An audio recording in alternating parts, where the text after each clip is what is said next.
नमस्कार।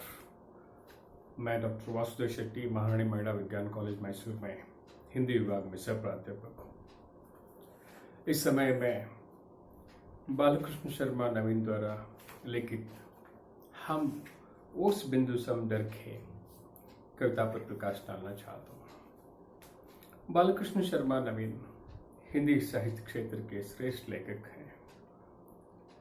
राष्ट्रपिता महात्मा गांधी जी के आह्वान पर ये अपने अध्ययन आदि छोड़कर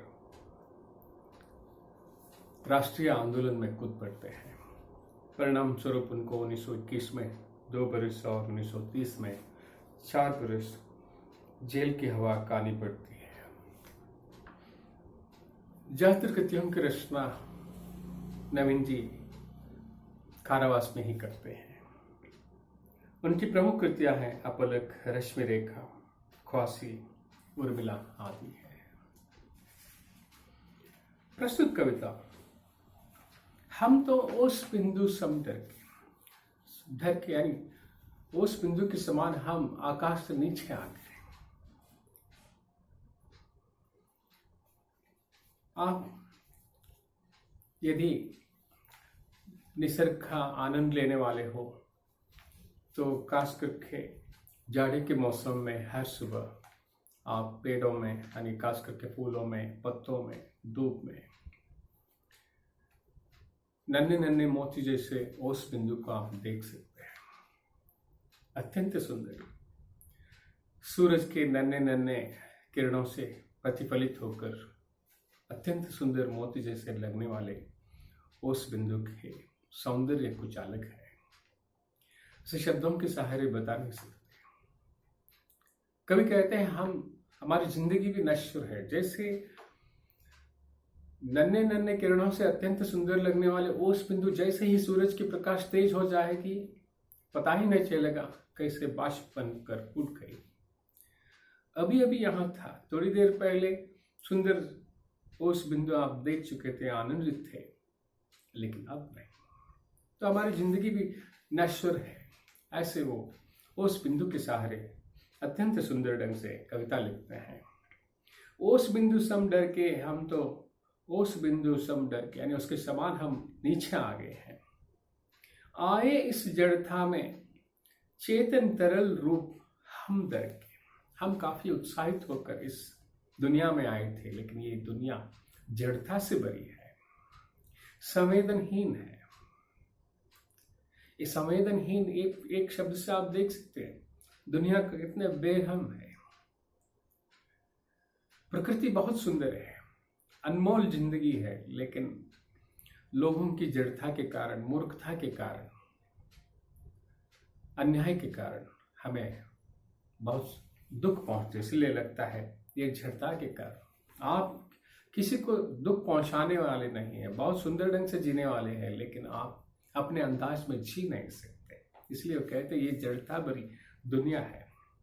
न जाने किसने मनमानी कर हमको बरसाया, आकाश से हमें डाले हैं मनमानी करके। आप दुनिया को गौर करके देखेंगे तो जिंदगी में कुछ लोग बहुत आराम से जीते हुए नजर आते हैं और कुछ लोगों को 2 वक्त की रोटी के लिए कितना संघर्ष करना पड़ता है। इसलिए वो कहते हैं मनमानी करके बरसाए हैं।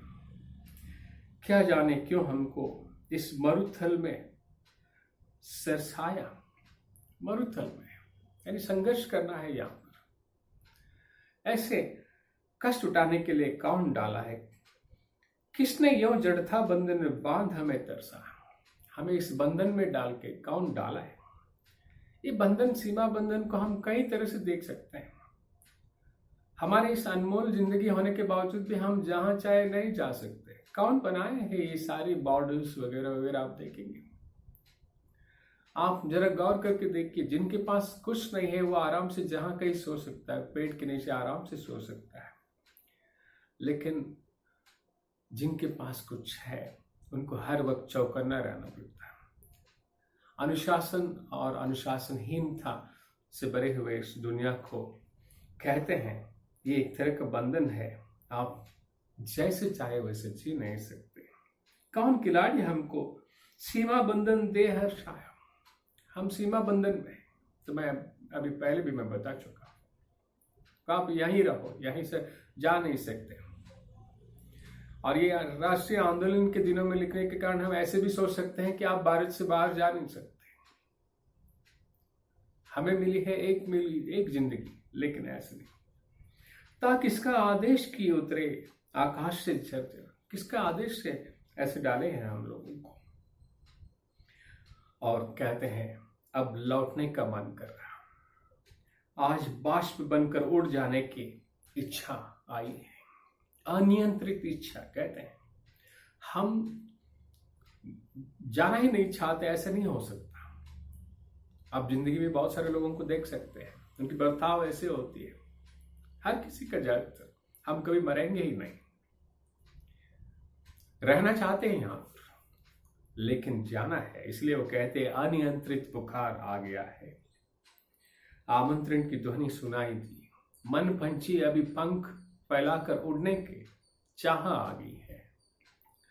यहीं रहना चाहते हैं, नहीं ऐसे नहीं हो सकता। अनियंत्रित पुकार, हमें अब जाना ही है। अब आकाश यानी जहां से आए थे, आकाश का यानी वहीं फिर पहुंचने का मन आ गया है। उस बिंदु के सहारे कवि हमारे नश्वर जिंदगी के बारे में कहते हैं। कितने ताजा, कितने सुंदर लगने वाले उस बिंदु अभी है, अभी नहीं। काफी अर्थपूर्ण कविता बालकृष्ण शर्मा नवीन जी लेके आए। प्रणाम।